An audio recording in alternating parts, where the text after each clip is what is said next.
And welcome in everyone to the 247.com weekly recruiting update. I'm Zach Long. This is Daniel Pauling. He has lots of information and is willing to share it.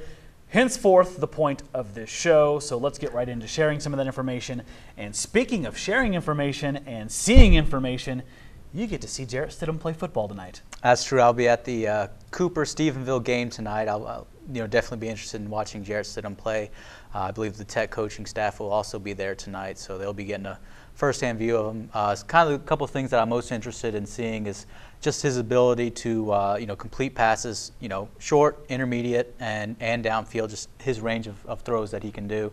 Also, be interesting to see his running ability. Yeah, he's racked up some yards. He really has. Absolutely, absolutely. And he's 6'3", about 190, so he may need to add a few pounds to his body, which all high school players probably need to do that. Right. So it'll be kind of interesting. This will be my first experience getting to see him play live, so that's something I'm definitely interested in. And that's interesting. You're saying the whole coaching staff going down there, because this is a kid who is scheduled to enroll in a matter of weeks here, a couple months for the January semester, but they're still keeping an eye on him, aren't they? Absolutely. I mean, you have an off week, you may as well go down to Stephenville, check out your top recruit. This game's going to be 8 p.m. on ESPN2, a big game. National TV.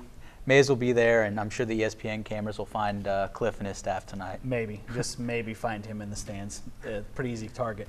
Now, last week, Daniel, we sat behind this red desk and we told a vicious lie to all these lovely people about an important visit from a 5-star wide receiver. Yeah, unfortunately, Tyron Johnson wasn't able to come out last Saturday. He was scheduled to come in for his official visit. He's a 5-star wide receiver.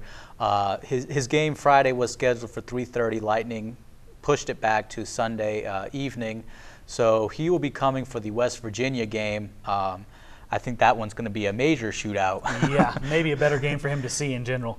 Absolutely. And, the ball's going to be flying in that game. Both teams will be throwing it, so I think that'll excite him a lot. He's a wide receiver who wants to be in an offensive system that'll get him the ball. And a good thing is he's coming back.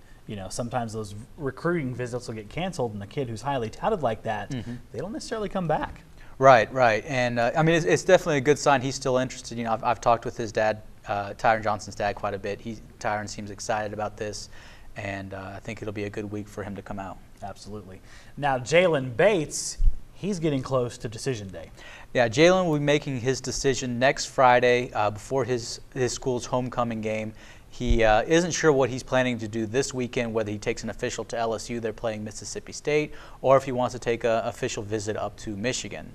So it's kind of a wide range of choices there. LSU is obviously in his backyard, probably an hour from his home. Michigan is, Michigan football. Right. It's a pretty big deal. Both schools are. But, he enjoyed his visit to Texas Tech, enjoyed the atmosphere, had a chance to sit down with the defensive staff. They said, look, you'd be able to help us out pretty much immediately. Yeah. Yes, he would. And so I think he took that as a good sign. He's very excited about Tech. They're still in his top 3 with Mississippi State and with Louisiana Lafayette, which is about 30 minutes from his hometown. So he's excited about Lafayette just because it's close to home. So keep in touch with Daniel here, and he'll tell you where Mr. Bates is going to go. And speaking of keeping in touch with Daniel, if you're not following him on Twitter, well, shame on you. Because if you were, you know that Texas Tech offered 2 new athletes this week. That's correct. They offered Kalen Thomas. He's a 4-star outside linebacker from California. It's a little bit of an odd offer just because he's got his 5 official visits already planned. None of them are to Tech. He's looking a lot at the West Coast schools, UW, UCLA, a couple schools out there. So it's kind of an odd offer. Maybe Texas Tech knows something that they might be able to get him out here for an unofficial visit, or maybe he'll switch one of those official visits. They also offered a wide receiver, JUCO wide receiver, and I'm going to have to ask you to pronounce this, Darren Cheverini. Darren Cheverini. He coached out there at Riverside City College in California. Tech offered one of the wide receivers out there, 6'4", 200. He also got an offer later in the day from Washington State, which is the home of former Tech coach Mike Leach. Yeah, you can say his name. It's okay. We're allowed to say it. Yeah, so it's kind of an odd mixture there. Isaac Whitney is the JUCO wide receiver, also has an offer from Cal. So we'll see how that kind of plays out.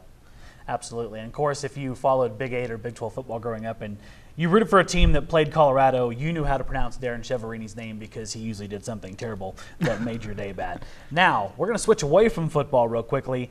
over in Tech basketball, Tubby Smith still doing some damage as well. Absolutely. Tubby's been busy this past week. I'll start with the official visit we had last weekend. Paul Thomas, he's a power forward, small forward out of the Houston area. His coach kind of described him as a skilled four. He dropped some names in terms of Chris Bosh and Scottie Pippen. Modest. Just Bosch's ability to have range and Pippen's ability to kind of do everything. So that's kind of the comparable. You know, these fours are, you know, they're not just guys who are going to rebound the ball. They can go out and shoot the three and handle the ball a little bit, bring the ball up the court. Kind of that change in basketball. He's sort of a kind of response to that. Tubby also had an in-home visit with Jordan Jackson. You may know him as Cheryl Swoops' son. Right. Earlier this week, Jordan seems very excited about Texas Tech. He's supposed to be coming for an official visit to Texas Tech the middle of next month. And Tubby also had an in-home visit with another prospect out of Kaiser Gates, out of about the Atlanta area. You know, Tubby's been recruiting that area heavily. I think 3 of their 5 offers for the 2016 class are in Atlanta. So that has become a big area for Tubby. Absolutely. So it's nice to see the basketball program out there, and that's the nice thing about Tubby Smith. He has a wide recruiting base because of all his experiences of the year: Kentucky, Minnesota, Tulsa. Hopefully that continues for the Red Raiders. Absolutely. All right, folks, that was a ton of information, and all the more reason to get over to Recum247.com. Enroll, subscribe. You'll get to see all of Daniel's information, and follow him on Twitter for the latest breaking updates on all things recruiting in the world of Texas Tech athletics. For now, though, we'll bid you farewell. This has been the Recum247.com weekly recruiting update.